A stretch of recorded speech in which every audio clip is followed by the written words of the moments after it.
Bienvenidos a Sabiduría para tu Día.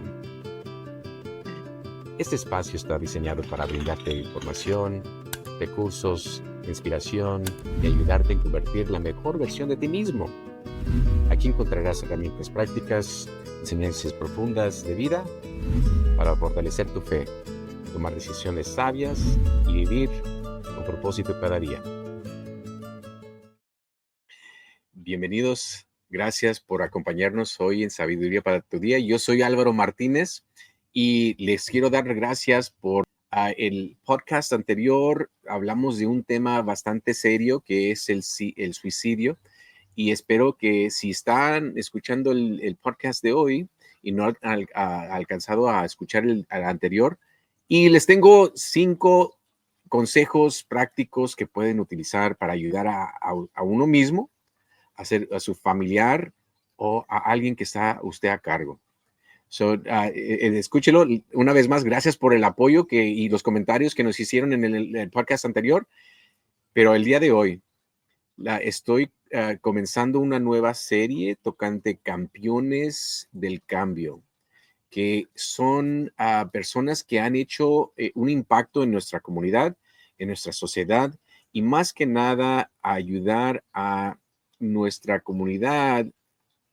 No necesariamente es darles la ayuda, es brindarles las herramientas necesarias para poder crear y ser la mejor versión de uno mismo. Tengo el gran privilegio de tener a mi profesor que tuve en Fresno State su primer año en el año 2000, porque comenzó a enseñar en la Universidad Estatal de Fresno.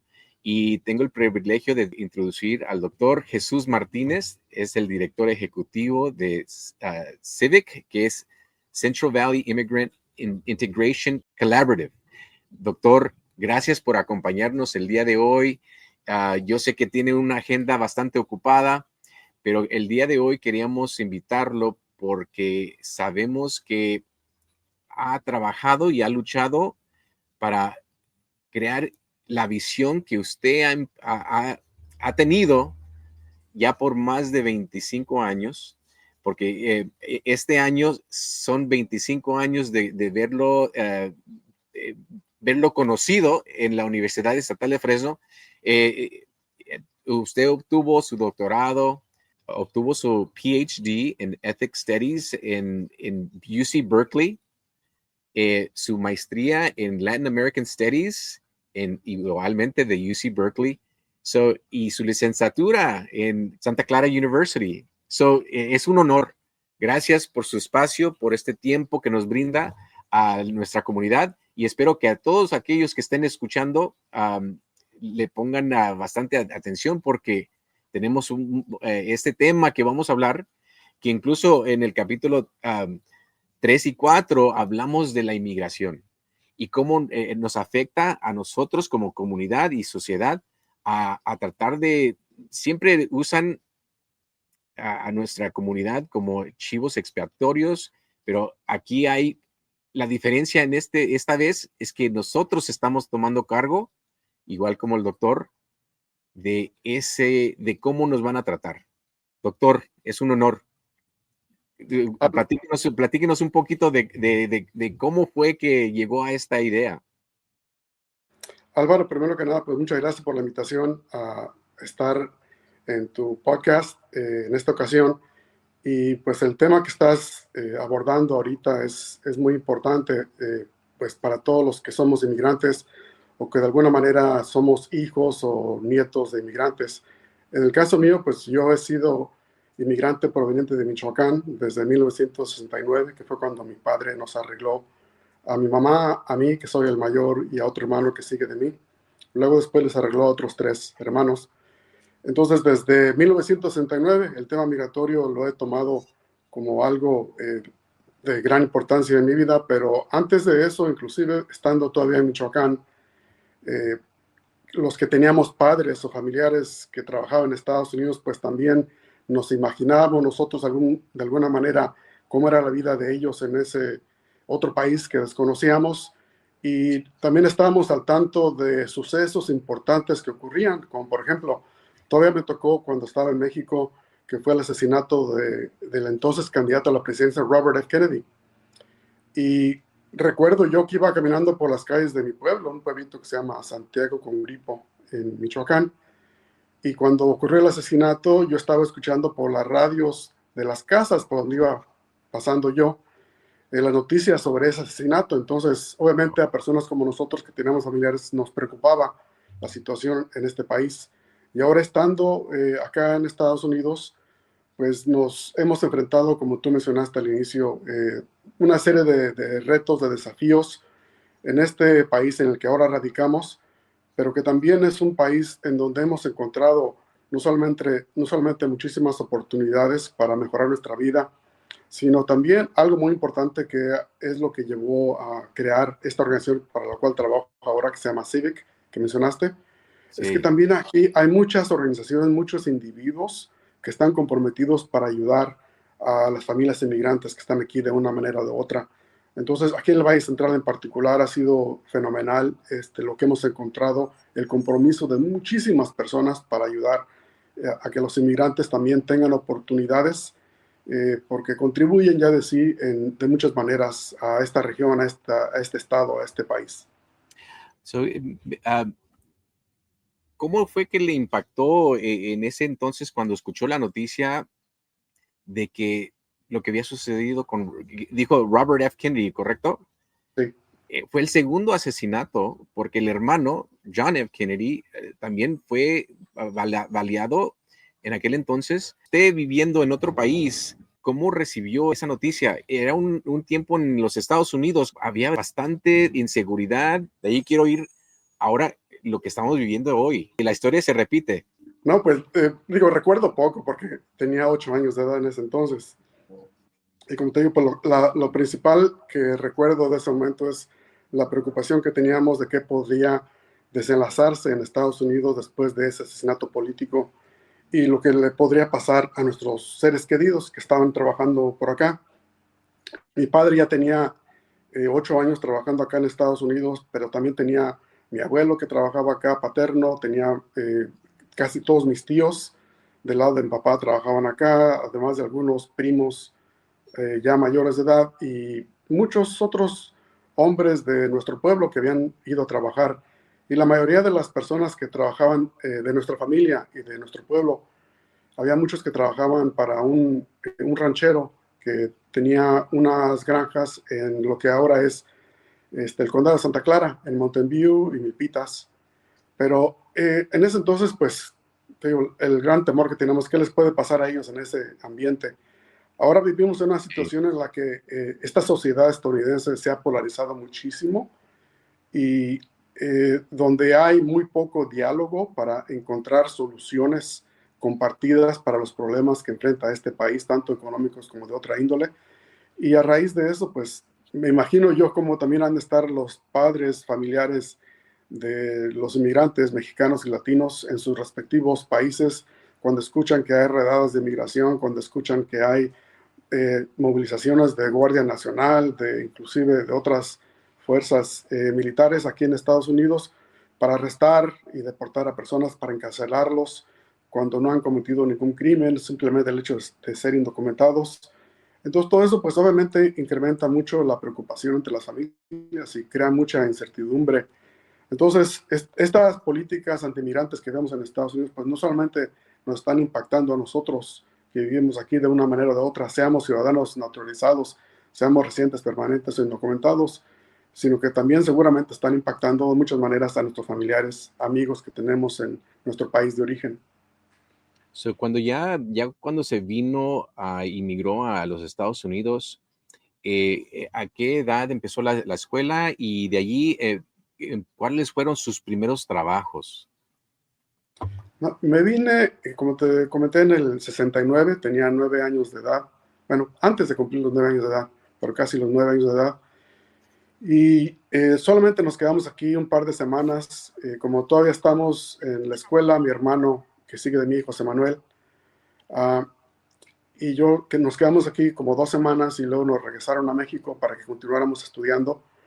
Entonces no hice mucho, pero digo, obviamente el hecho de estar acá, de viajar desde el pueblito de Michoacán hasta acá, pues sí fue algo impresionante en ese entonces, que no había aerolíneas ni vuelos que pudiéramos Sí. tomar, sino que era en autobús. Entonces duramos varios días en llegar a la frontera, cruzar, llegar a la terminal en Los Ángeles, de Los Ángeles tomar un autobús hasta Mountain View, donde estaba la familia. Y eso lo hicimos gracias también a la ayuda de mi abuelo paterno, que fue quien nos trajo a mi madre, a mi hermano y a mí hasta acá. Y luego ya regresamos. En el 71 mi padre les arregló a los otros 3 hijos menores, y cuando terminó el año escolar en 71 yo también ya me vine, al igual que mi hermano que sigue de mí. Y desde el 71 pues ya vive toda la familia acá en Estados Unidos. Um, vivimos en Mountain View, y el rancho donde trabajaba mi papá y sus hermanos y muchos más es ahora el sitio donde está la sede de Google. Entonces era un Wow. ranchito allí donde había no campamentos, sino barracas de la Segunda Guerra Mundial donde se alojaban los trabajadores migrantes. Ahí también nos tocó vivir a nosotros como 6 meses en esas barracas. Un invierno que fue terrible para mí. No me gusta el frío y menos me gustó en esa ocasión. Pero, entonces llegué a sexto grado, pero algo, por eso menciono hace rato que aquí en este país también hay muchas personas que intentan ayudarnos. A mí me tocó la gran suerte de que entré a sexto grado ahí en esa escuela primaria de Mountain View. Entré al sexto grado y me tocó la gran suerte de que en ese momento el maestro que me tocó en el sexto grado era un inmigrante ruso que, aparte de ser maestro de primaria, era luchador profesional, pero el señor también hablaba, aparte de ruso, pues hablaba inglés y hablaba español.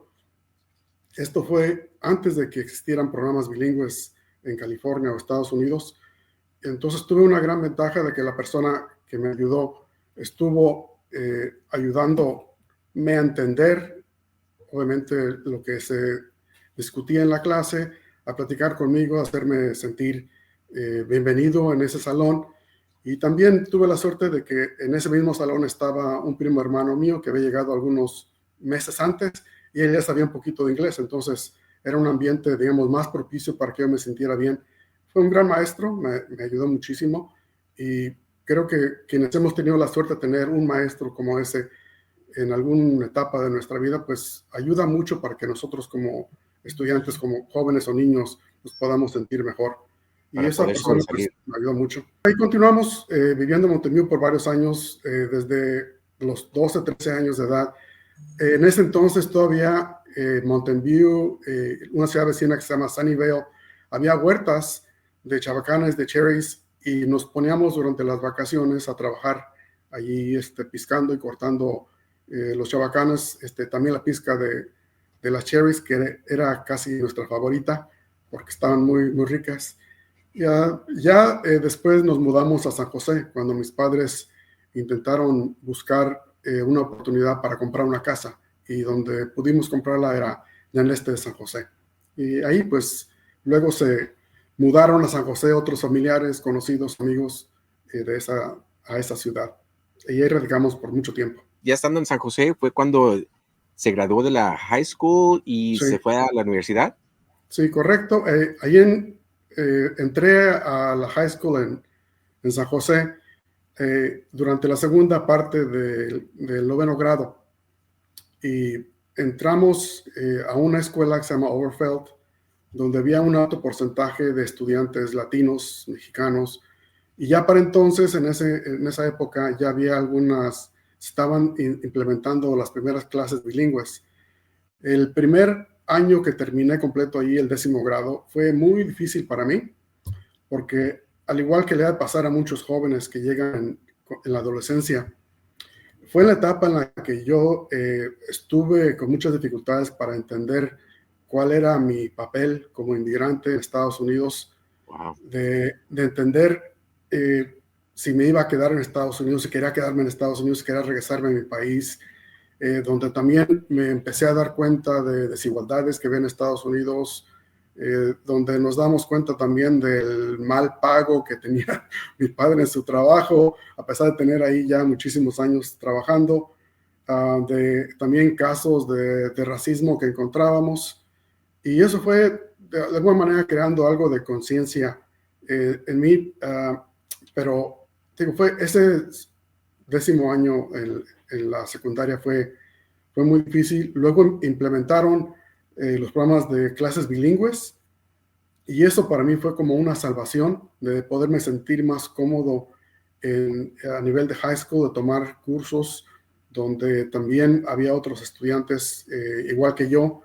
Y también teníamos la suerte de que los maestros que teníamos en las clases bilingües eran muy buenos, también se preocupaban mucho por los jóvenes.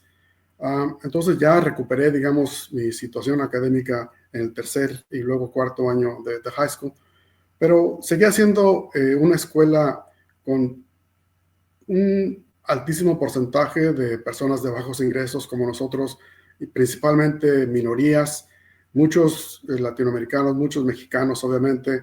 Estaban llegando también jóvenes de Centroamérica con familias que habían sido víctimas de violencia en sus países de origen, donde los padres habían sido prisioneros políticos, donde habían sido torturados, gente de Centroamérica, gente de Chile, entre otras partes, de otros lugares. También había personas asiáticas de diferentes lugares, una población menor de afroamericanos, pero principalmente el grupo principal allí era los latinoamericanos. Y allí también, entre otras cosas, ya fue cuando empezamos a enterarnos de otras actividades que ocurrían, como por ejemplo el movimiento del Sindicato de Campesinos, encabezado por César Chávez. Y eso coincidía con un curso que tomé con un maestro muy interesante, que era de religiones internacionales. Okay. Entonces, por ejemplo, justo cuando estábamos aprendiendo de César Chávez, estaba también tomando un curso donde estábamos aprendiendo del movimiento de Gandhi en la India y todo su movimiento pacífico para lograr la independencia en la India. Entonces, uno estaba aprendiendo un poquito de todo y formando nuestra perspectiva del mundo, ¿no?, en el que vivíamos. Estaban viendo estos cambios alrededor del mundo, que estaban tratando de buscar su espacio, su lugar. En el tiempo que estuvo en la high school y ya de allí tratando de pasar a lo que fue la universidad, ¿cuál fue su primera experiencia pues me estaba comentando que no se sentía todavía aceptado, no encontraba su espacio? ¿Tuvo un maestro, los maestros que le ayudaron? ¿O fue que los programas fueron evolucionando y vio que podía sobresalir en ese ambiente?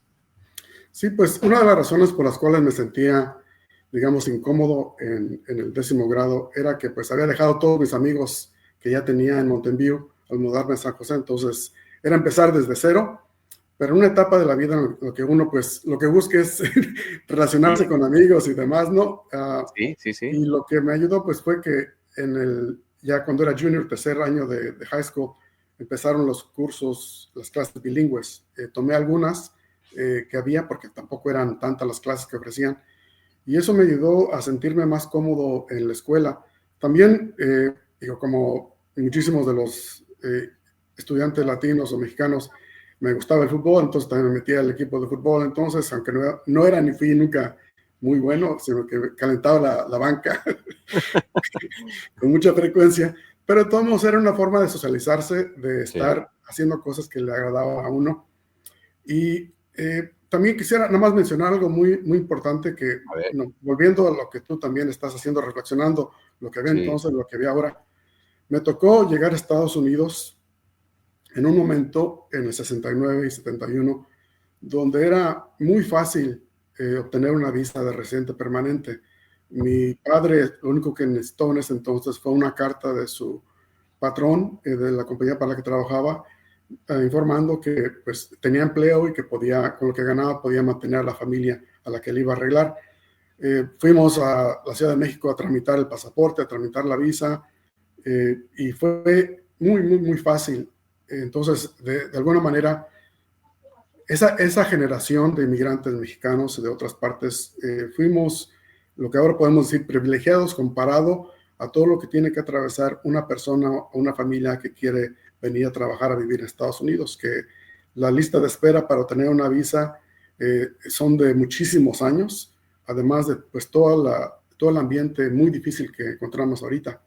Y en ese entonces pues estaba generándose un ambiente igual, ya para fines de los 70, yo estuve en la high school hasta el 78, que fue cuando me gradué de high school. Ya para entonces estaban surgiendo también más campañas anti-inmigrantes, había más crítica de la presencia de inmigrantes, había campañas también ya para deportar a inmigrantes indocumentados, lo cual se intensificó en los años posteriores. Entré a la universidad en 78, terminé en el 82 la licenciatura, y ahí fue donde yo te diría que también fue donde me politicé. Debido también a la carrera que estudié, que era ciencias políticas, entonces obviamente pues ahí tenía la oportunidad de estudiar muchísimo los temas de mi interés, para aprender más del sistema político de Estados Unidos, política comparativa, etcétera. Pero también estudié en una universidad privada, jesuita, católica, donde muchísimos de los estudiantes eran personas de familias acomodadas, upper middle class, clase media alta, a personas muy, muy ricas. Y nosotros estábamos ahí porque habíamos recibido becas para estudiar, no porque tuviéramos el dinero para pagar la colegiatura. Sí. Entonces ahí también encontramos un ambiente de algunas personas que nos rechazaban por ser minorías, por ser personas de bajos ingresos, por estar ahí con becas. También encontramos otros, como te digo, siempre hay personas muy buenas que nos ayudan.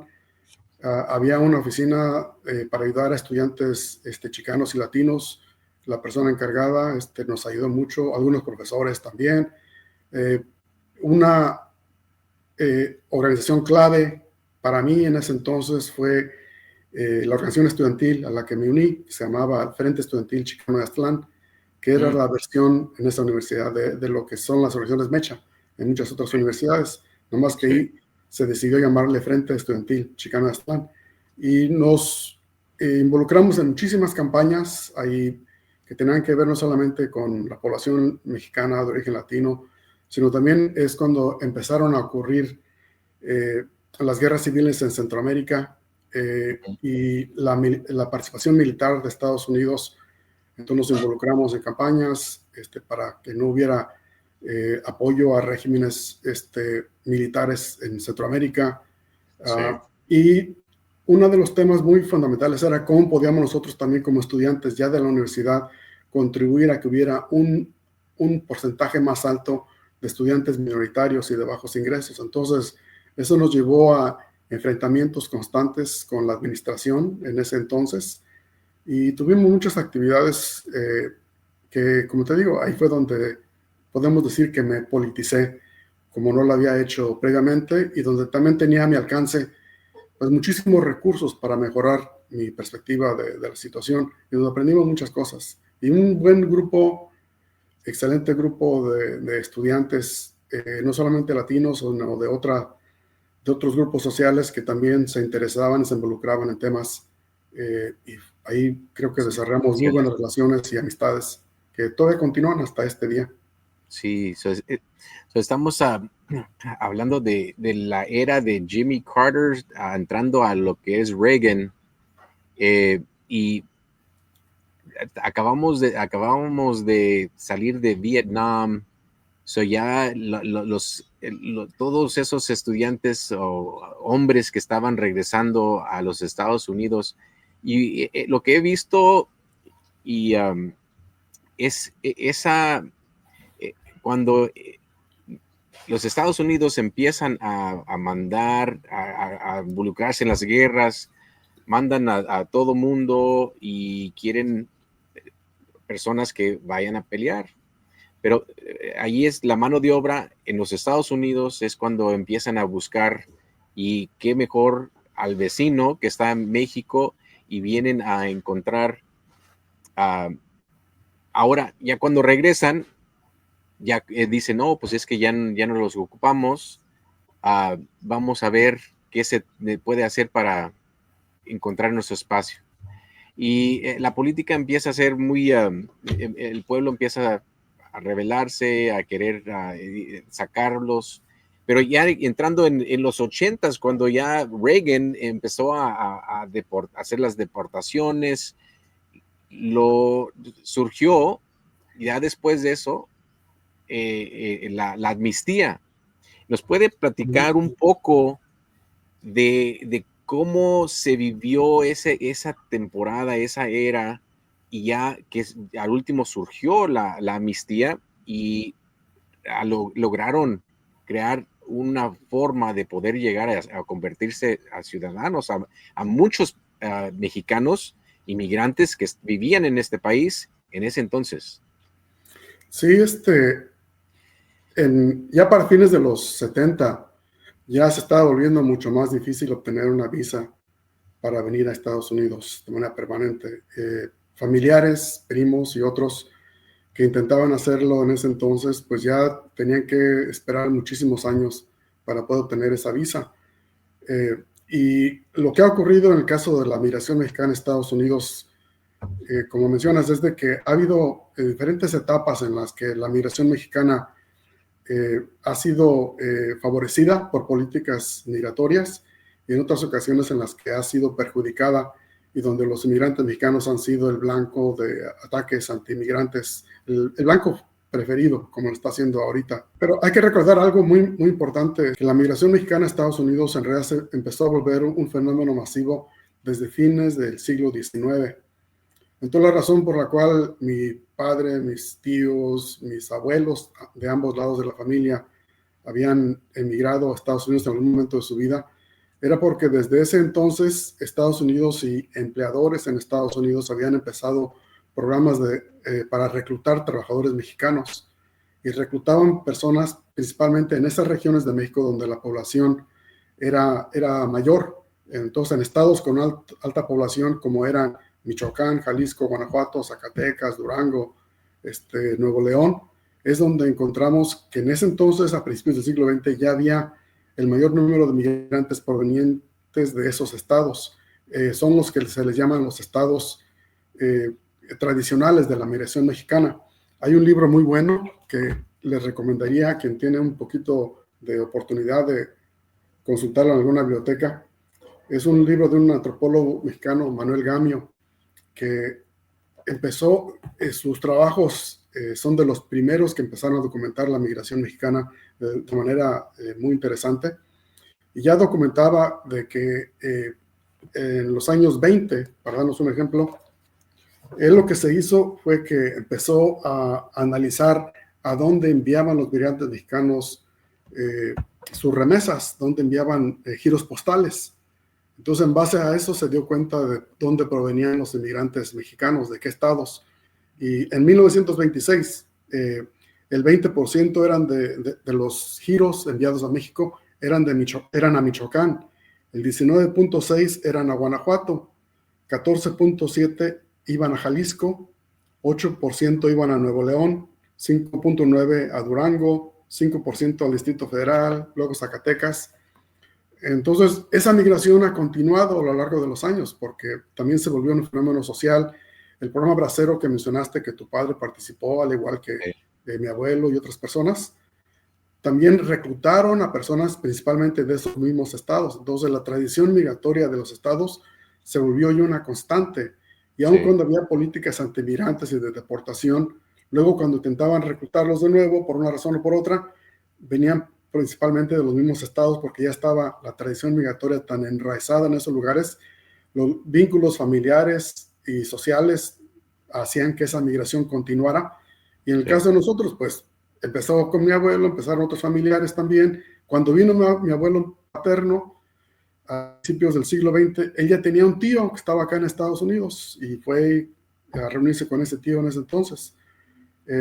Entonces, cuando ocurren estas deportaciones a principios de los 80, pues también ocurre en un contexto donde ya la migración mexicana se ha institucionalizado a lo largo de tantos años por programas como el programa Bracero y otros. Sí. Y también ocurre estas campañas de deportación porque hay un ambiente político que empieza a criticar que hay un número creciente de personas indocumentadas, como ha ocurrido en otros momentos. Pero lo que no se reconoce a quienes tienen esa perspectiva es de que continúa habiendo una demanda por la mano de obra mexicana de manera constante, consistente, y que de hecho se incrementa mucho más en los años 80, 90 y luego en este siglo, ya siglo XXI. El crecimiento de la economía de Estados Unidos requiere el crecimiento de la mano de obra, y eso ha llevado a que continúe la demanda por la mano de obra extranjera, mexicana y ahora también de otras partes. Entonces, en el caso del gobierno del expresidente Reagan, empezaron con campañas antimigrantes, pero también había en el Congreso de Estados Unidos ese debate de cómo desarrollamos una solución para que personas que ya están aquí, que sabemos que se requieren para las distintas industrias que son parte de esta economía, para que haya también continuidad en el mercado laboral. Entonces surge esta iniciativa que se llamó Simpson-Rodino, lo llaman allá en México, pero en Estados Unidos es IRCA, Immigration Reform and Control Act de 1986, que sí permitió que personas que estaban con estatus de indocumentado pudieran obtener beneficios, pudieran legalizar, obtener la residencia permanente y eventualmente también se podían la ciudadanía. Entonces, eso permitió que millones de personas pudieran obtener esa amnistía, residencia permanente, y también muchos tramitaron la ciudadanía. Pero el periodo para poder tramitar esto fue corto. Sí. Y volvemos a lo mismo, la economía siguió creciendo, la demanda por la mano de obra extranjera siguió creciendo, y personas que hubieran recibido una amnistía ya no podían porque ya no había amnistía. Entonces, continuaron llegando de indocumentados, se requerían en este mercado laboral de Estados Unidos, y eso fue incrementándose con el paso de los años, a tal grado de que ya para hace 10, 15 años ya había aproximadamente unos 11 millones de indocumentados en este país, más o menos la mitad de origen mexicano. Y ese número de indocumentados ha ido subiendo, bajando, dependiendo de las circunstancias. A veces ha subido a un poquito más de 12 millones, luego ha bajado por distintas circunstancias, pero sigue habiendo ese gran número de personas a quienes no se les ha permitido regularizar su situación. Pero sabemos claramente aquí en el Valle Central de California, de manera muy específica, pero no solamente aquí, en otras partes, de que esa mano de obra se requiere por esta economía de Estados Unidos, de que esa mano de obra es indispensable en la agricultura, en la construcción, en los servicios, en muchos sectores de la economía nacional. Y solo quienes no quieren aceptar esa realidad son quienes continúan con el abanderamiento de políticas anti-inmigrantes, imaginándose de que esos inmigrantes hay que deportarlos a todos y que eso va a traer grandes beneficios al país, cuando va a ocurrir todo lo contrario. Si llegara a ocurrir una deportación de esa magnitud, los inmigrantes son parte fundamental de la economía de Estados Unidos, siendo documentados o indocumentados. Hechos de uno o dos personas que sean inmigrantes para así echar que todos son iguales, que quizás un acto violento o X, para así tener esa retórica antimigrante. Ahora, doctor, después de IRCA, la idea fue de que vamos a traer y a legalizar estos inmigrantes, pero ¿qué es lo que sucede? Después de que estos se vuelven ciudadanos, pasan 30 años, se van retirando, y entra el vacío nuevamente de esos trabajadores que ya no son parte, no hay nada que lo reemplazca. ¿Cómo ahora podemos crear o tener una forma de poder manejar eso? Pero la legislación no lo deja. No, es que no ha habido reforma migratoria desde 1986. Estados Unidos como país, como gobierno, ha estado descuidando sus políticas migratorias, enfocándose más en lo que viene siendo las políticas de implementación de leyes, de reglas para deportar a las personas, y no tanto para responder a la demanda del mercado laboral. Voy a abordar tu pregunta desde una perspectiva un poquito más amplia, porque Estados Unidos como país está atravesando un fenómeno de envejecimiento de su población. Al igual que ha ocurrido con Japón, al igual que ha ocurrido con otros países en Europa, por ejemplo, las grandes potencias industriales y postindustriales del mundo son sociedades donde la población ha estado envejeciendo. Entonces, esa es una de las razones por las cuales se requiere importar a trabajadores para que puedan tener una mano de obra que pueda continuar contribuyendo al desarrollo de esa economía. En el caso de Estados Unidos, los baby boomers, y yo a mi edad pues ya también pertenezco a esa generación de baby boomers, tarde o temprano nos tenemos que estar jubilando y ya millones de personas han abandonado el mercado laboral de Estados Unidos y cada año millones y millones y millones más abandonan el mercado laboral.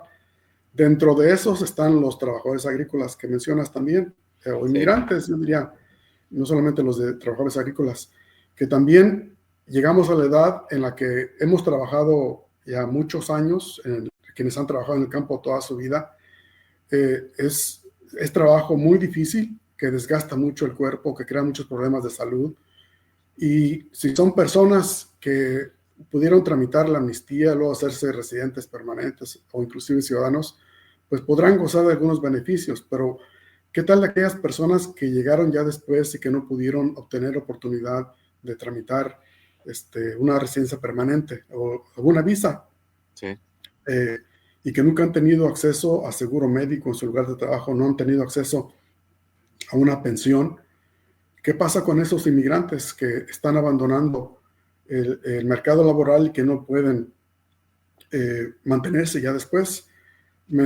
Menciono esto porque hace unas semanas, en un viaje que hice a Michoacán, me tocó tomar un vuelo de aquí de Fresno para Morelia. Y lo primero que uno ve en esos vuelos, ya sea a Morelia o a Guadalajara o algún otro lugar, León, Guanajuato, lo primero que uno ve al llegar a las salas para abordar el avión es una fila de personas en sillas de rueda, que son personas migrantes que han estado aquí por décadas trabajando en el campo, construcción o lo que sea, y que ya, pues ya no pueden trabajar por obvias razones y que están en situaciones de decidir si se van a quedar aquí en Estados Unidos o si se van a vivir sus últimos días, sus últimos años allá en México. Y el mismo problema surge, si se van a ir a México, ¿quién los va a cuidar por allá? Si viven en un pueblito, ranchito, de donde provenimos muchas personas, pues no hay infraestructura para cuidar a personas ya mayores de edad. Sí. Y si están aquí con un costo de vida muy elevado, sin seguro médico, muchos de ellos, entonces, ¿cómo hacemos para proteger a esas personas? Entonces, volviendo al punto principal que mencionabas, ¿qué pasa con la mano de obra? Si no hay un programa de reforma migratoria, ¿cómo le van a hacer en el caso de la agricultura aquí en el Valle Central para reemplazar y tener trabajadores, una mano de obra que sea consistente, que sea confiable, que también tenga la experiencia y la capacidad para trabajar? Entonces ahorita la industria agrícola aquí en el Valle Central está exageradamente preocupada por estas políticas antimigrantes. Saben que tienen problemas de escasez de mano de obra calificada, porque ya sabemos, tanto aquí en el Valle Central como en otras partes, de que la población anglosajona de origen europeo no se va a ir a trabajar al campo. Eso ya se ha comprobado una y otra vez. Por las condiciones de trabajo, por el pago, sea por lo que sea, no se le ve futuro para eso. Entonces siempre va, por lo menos hasta un futuro que podamos prever en algunas décadas, se va a requerir todavía mano de obra extranjera, ya sea de México, de Centroamérica, de otras partes, para trabajar acá. Eso es indudable. Ya. Y sí, y seguimos viendo esa necesidad y los rancheros aún siguen buscando mano de obra y es aún muy cara para tener las máquinas, creando máquinas, maquinaria, aunque la tecnología va avanzando, pero se ocupa mano de obra. Y no nomás no nomás en agricultura, también en otras industrias se ocupa mano de obra. Y están todos esos vacíos que existen. Uno de los sectores fundamentales para esto, que hay que ponerle mucha atención, porque ahí es donde se vincula mucho la situación de los baby boomers que están abandonando el mercado laboral, que están envejeciendo, todo el sector de salud va a requerirse un mucho mayor número de personas que trabajen en el sector salud y que también trabajen en el cuidado de personas ya de la tercera edad que están jubilados. Y esos trabajos principalmente los están ocupando personas que son inmigrantes, tanto aquí en California como en otras partes de Estados Unidos. Y si no hay un incremento significativo de inmigrantes que puedan trabajar en los sectores, quién sabe cómo le vaya a ir a estos baby boomers que están ya en situaciones de que requieren mucha ayuda. Desde personas que les cortan el pasto en la casa, que ya no pueden hacerlo, a personas que tienen problemas de salud ya muy delicados. ¿Cómo surgió la idea de la organización? Algo en su vida que dijo, hace falta esta necesidad, suplirla y vamos a crear organización para suplir esa necesidad. ¿Cómo surgió esa idea? Sí, Civic surge de un par de experimentos que llevamos a cabo y de una discusión que también se llevó a cabo por varios meses. El origen se remonta a un programa muy pequeñito que desarrolló Immigrant Legal Resource Center, que es una agencia clave de San Francisco que ha invertido mucho tiempo y esfuerzo a lo largo de los años para mejorar la capacidad organizativa aquí en el Valle Central sobre temas de migración. Y en el 2012, como recordarás, el entonces presidente Obama creó el programa DACA, de acción diferida para los llegados a la infancia, que lo anunció el mes de junio del 2012 y luego a partir del mes de agosto ya podían hacerse las solicitudes para el programa.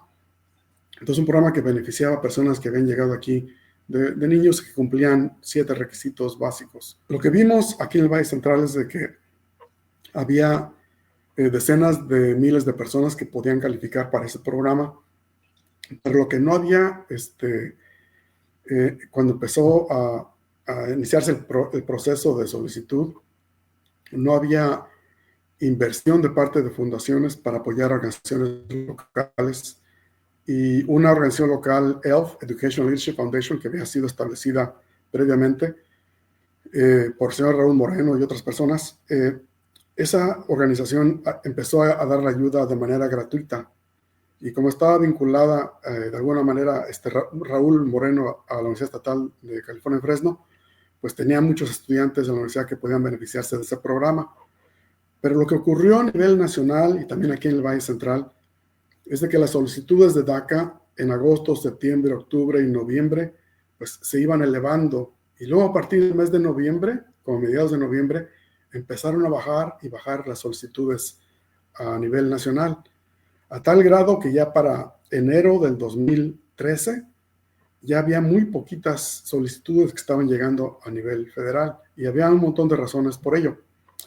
Aquí en el Valle Central, en el mes de octubre, noviembre, empezamos a discutir con ILRC la posibilidad de establecer un mini proyecto que pudiera ayudar a algunas personas y dar un poquito de apoyo a algunas organizaciones comunitarias para que trabajaran el tema de DACA. Y lo echamos a andar ese proyectito en el mes de enero de 2013, dando unas becas muy pequeñas a 3 organizaciones comunitarias, a ELF, a CBDIO, Centro Venezolano para el Desarrollo Indígena Oaxaqueño, y a una organización de jóvenes, se llama FIYA, Fresno Immigrant Youth in Action, que ya no existe, pero en ese entonces era compuesto por un grupo de personas que también pueden calificar para DACA. Dábamos pequeñas becas para darles capacitación y un poco de recursos para que ayudaran a personas que podían calificar para DACA. Pero justo cuando íbamos a echar a andar este proyecto, con un taller que se hizo en la ciudad de Madera por primera vez, ocurrió que el Servicio de Migración y Ciudadanía invitó a muchas organizaciones de la región para una reunión sobre DACA que se realizó aquí en Fresno. Entonces fueron como unas 50 organizaciones, una reunión en una biblioteca local, y lo que nos informó el Servicio de Ciudadanía y Migración en ese entonces, en esa reunión, que fue como el, no sé, 20 y tantos, 30 de enero de 2013, es que el Valle Central tenía la tasa más baja en todo el país de solicitudes de DACA. Entonces había mucha gente que podía calificar, pero no estaban solicitando DACA. Y cuando estábamos echando a andar este proyectito, pues nos dimos cuenta de cuáles eran algunos de los problemas, de las explicaciones o factores que llevaban a esto. Uno, el factor principal, era que había muy poca, una casi inexistente capacidad organizativa para ayudar a personas que podían calificar. Solamente había unas 4 o 5 organizaciones de servicios legales que eran agencias no lucrativas y solamente tenían un puñado de personas que tenían la capacidad, el estatus de lo que le llaman accredited representative o representante acreditado para dar ayuda legal de inmigración. Solamente había una abogada que trabajaba parte del tiempo en una de estas agencias, en una región donde había 900,000 inmigrantes, Wow. en los 8 condados, y donde había decenas de miles de personas que podían calificar para DACA. Sin capacidad organizativa, pues no puedes ayudar a las personas tampoco sabían cómo tramitarlo, qué requisitos había, qué beneficios había. Muchas personas creían que nada más era para personas que estaban en la universidad, a los llamados Dreamers, y DACA no, era para personas que habían llegado siendo menores de edad, como les digo, y tenían otros requisitos. Entonces no tenían que estar en la universidad. Entonces lo que vimos en los siguientes meses fue de que también muchas personas no tenían dinero. Estábamos atravesando una crisis financiera todavía, había una sequía que estaba llevando a que había un alto nivel de desempleo. Un requisito que era el requisito educativo, mucha gente no podía cumplir porque una de las opciones para calificar era que podía tener un requisito educativo, ya sea que estuviera estudiando como joven o joven adulto, o si Yeah. era ya adulto, que también tomara un curso de inglés como segundo idioma o un curso de GED. Pero las escuelas de adultos también habían reducido mucho su capacidad para ofrecer, porque había habido un recorte en el financiamiento para las escuelas de adultos. Entonces no había capacidad organizativa, no había dinero, las personas no tenían dinero para pagar la solicitud, no podían cumplir el requisito educativo porque había muy poca capacidad en las escuelas de adultos, había mucho desconocimiento sobre quién podía calificar y quién no, y si tenían preguntas no sabían a dónde ir. Entonces el proyectito que empezamos nos dio una idea de cuáles eran los desafíos. Luego ocurrió otro factor muy importante, de que justo en junio de 2013 el Senado de Estados Unidos aprobó una reforma migratoria integral que potencialmente podía beneficiar mínimo 5 millones o quizás hasta 10 millones de inmigrantes indocumentados. Esa reforma la aprobó el Senado en junio del 2013. Entonces empezamos a pensar, si estamos teniendo problemas con este programa DACA, que en realidad era fácil solicitarlo, ¿cómo le vamos a hacer para este programa que va a requerir que ayudemos no a decenas de miles, sino a cientos de miles de personas aquí en el Valle Central? Y no tenemos la capacidad, no hay recursos, no hay dinero, ni organizaciones, ni personal calificado. Entonces ahí fue cuando empezamos una conversación con diferentes dirigentes comunitarios, entre ellos voy a mencionar a varias personas claves. Juan Arámbula, que ha sido supervisor, que fue legislador, al señor Hugo Morales, quien ha sido el dirigente de Radio Bilingüe, a Raúl Moreno, también entre otras personas, que empezamos a discutir esto. Tenemos aquí en el Valle Central una situación en la que hay una baja, casi inexistente capacidad organizativa, donde hay un alto nivel de pobreza, mucha gente no puede pagar por la solicitud para DACA, que en ese entonces, y otros problemas que surgen, la incapacidad de cumplir con el requisito educativo, porque las escuelas de adultos no tienen la oferta que se requiere para poder tomar los cursos que les puedan hacer calificar para DACA. Y eso nos lleva a una situación en la que nos damos cuenta de que hay que mejorar todo aquí en el Valle Central para ayudar a familias inmigrantes. Una región que tiene en ese entonces casi unos 900,000 inmigrantes, además de 500,000 de personas que son nacidas en Estados Unidos, pero que tienen por lo menos un padre que es nacido en otro país, que es inmigrante. Y en junio del 2013, el Senado también aprueba una reforma migratoria que potencialmente podría dar beneficio a unos 5, dependiendo, o hasta casi 10, 11 millones de personas que están indocumentadas en Estados Unidos, y nos damos cuenta de que ante esa baja capacidad organizativa que hay en el Valle Central, tenemos que mejorar toda la situación. Tenemos discusiones con líderes comunitarios claves como el señor Juan Arámbula, que ha sido supervisor y legislador aquí en el Valle Central. Tenemos también al señor Hugo Morales, que es el fundador de Radio Bilingüe, y convocamos a dirigentes de organizaciones en el mes de octubre para empezar una discusión sobre cómo podemos desarrollar un plan estratégico para mejorar la capacidad organizativa de ayudar a las familias inmigrantes en caso de que se apruebe la reforma migratoria también en la Cámara de Representantes, porque recordemos que aquí, para que una ley se pueda aprobar, tiene que aprobarse por las dos cámaras del Congreso y también que la apruebe el presidente. Entonces, nada más la había aprobado el Senado. Lamentablemente no la aprobó la Cámara de Representantes, ahí se quedó estancada esa reforma migratoria que hubiera podido beneficiar a muchísimas personas. Pero nos dio la idea de que, aun si no se aprueba en ese momento, hay que pensar para mediano y largo plazo, hacer los preparativos, mejorar la capacidad para que podamos crear una situación mejor para los migrantes.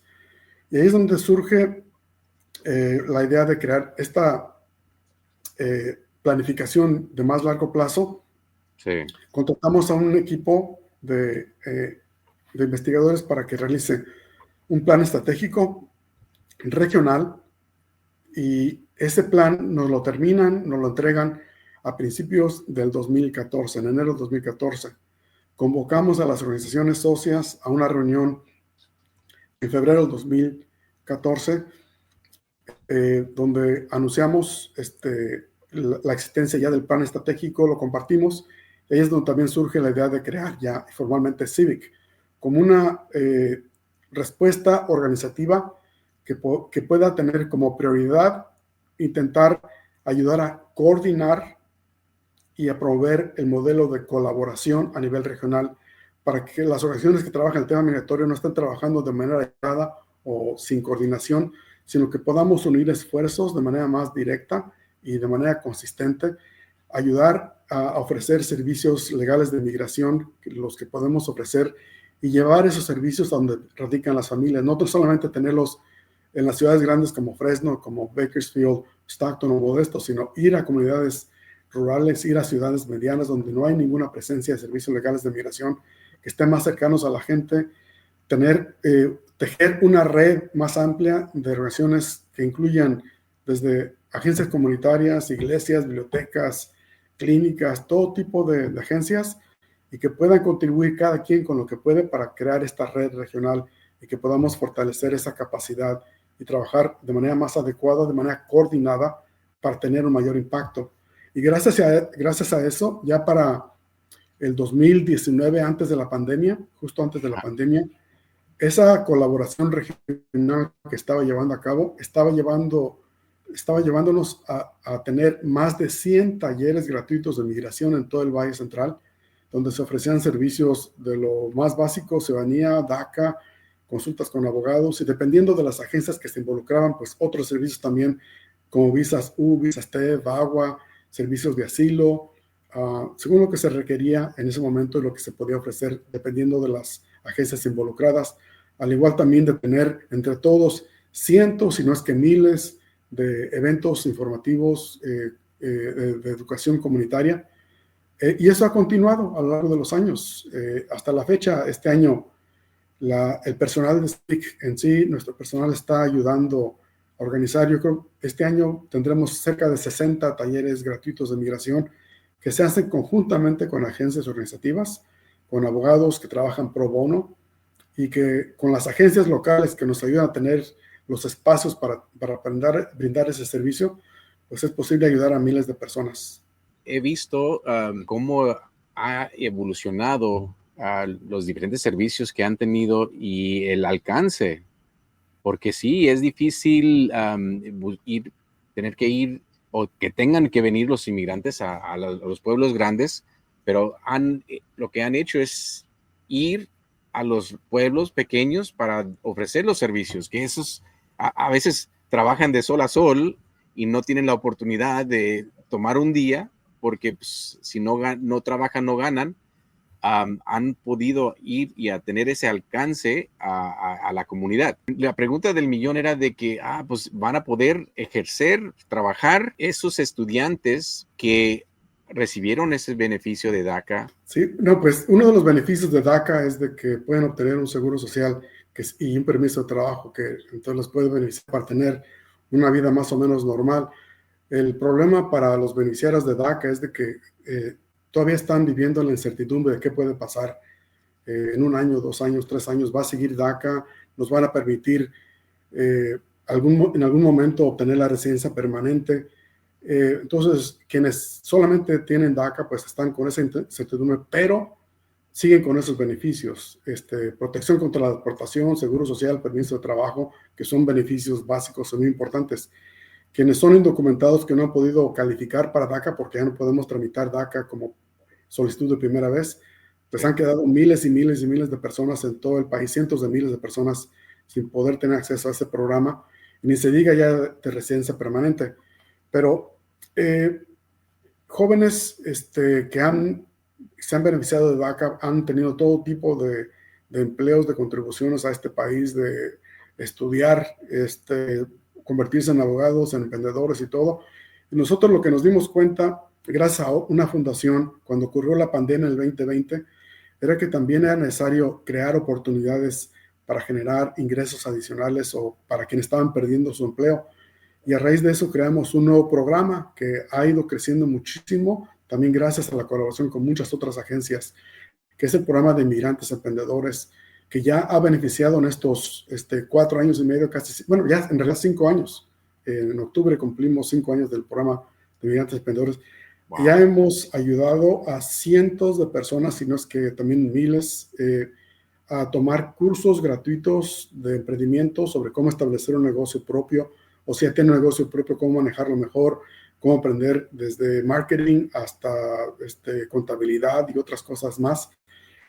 Y vamos a agregarle otros componentes importantes a ese programa de inmigrantes emprendedores y otras nuevas colaboraciones que ya mencionaremos en un futuro muy cercano para poder fortalecer la capacidad de los inmigrantes aquí en Estados Unidos y en el Valle Central. Entonces, es un programa con muchísimo potencial. Lo que vimos desde un principio, desde octubre, desde que empezamos el programa 2020, es de que hay un gran interés de parte de los inmigrantes en tener acceso a oportunidades como estas, de crear un negocio propio, del autoempleo. Si no encuentran oportunidades de empleo adecuado para su capacidad, pues que lo puedan hacer.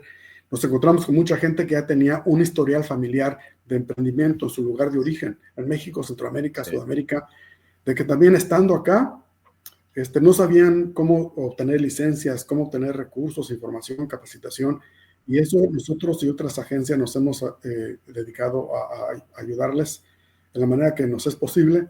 Entonces, hay un potencial enorme en emprendimiento entre la población inmigrante latina, mexicana, y eso lo queremos también seguir desarrollando en un futuro. Antes de concluir, me gustaría que nos platicara un poco de qué forma, de qué manera podrían la comunidad ayudar, asistir e incluso a recibir los beneficios. Sí, lo más importante que podemos hacer es invitar a las personas a que visiten uno de nuestros sitios. Tenemos varios, vallecentral.org. Ahí es donde informamos de los eventos que tenemos sobre inmigración, talleres gratuitos, algunos de los eventos informativos, donde también informamos de los cursos de emprendimiento que estamos programando y cómo registrarse para esos cursos si quieren tomarlos, si quieren establecer un negocio propio. Y también tenemos muchos recursos, guías informativas de migración que pueden descargarlas, tenerlas ahí disponibles y enterarse. Tenemos muchísima información y recursos ahí disponibles. Si quieren hacer un donativo, pues también tenemos ahí un botón para hacer una donación vía PayPal, y es algo que pueden consultar en cualquier momento. Lo actualizamos de manera constante. Entonces, quisiera invitar a las personas que puedan consultarla. En Civic siempre tendremos la política de ofrecer todos los servicios de manera gratuita. Nunca cobramos nosotros por ningún servicio, por nada de información. Entonces, todo lo que ofrecemos es completamente gratuito y así será mientras existamos. Y ahora, lo único que tendrían que pagar sería el costo de la aplicación si es que necesitan meter una aplicación o una solicitud al Departamento de Inmigración, ¿correcto? Correcto, si van a hacer algún trámite migratorio y si resulta que califican y se les ayuda con la solicitud, pues eso sí sería responsabilidad de la persona. Aunque también hay personas que pueden calificar para perdón de pago, si son personas de bajos ingresos y pueden hacer el comprobante. Muchas de las personas que ayudamos sí califican para ese perdón de pago, pero de otra manera sí tendrán que hacer el pago. Pero a nosotros no nos paga nada, todo es gratuito. Y también si es que hay abogados que están escuchándonos, que gustarían brindar sus servicios y donar su tiempo para asistir, ¿también aceptan, correcto? Sí, son abogados, sí. Por lo mismo de que manejamos, obviamente, información que tenemos que proteger la privacidad de los clientes con los que trabajamos. Entonces, voluntarios regulares no aceptamos, solamente los empleados, y abogados, pues sí, ya saben que tenemos que proteger la privacidad de los clientes. Perfecto, pues doctor, ha sido un placer tener esta charla con usted y espero que a todos aquellos corran la voz. Esperemos que puedan compartir esta información, que puedan ver y que hay la luz y hay personas que son campeones del cambio, que quieren lo mejor para usted y su comunidad. Simplemente es de buscarla, tenerla a la mano y poderla compartir, porque ese es el propósito de este podcast, de crear y compartir lo que hemos aprendido.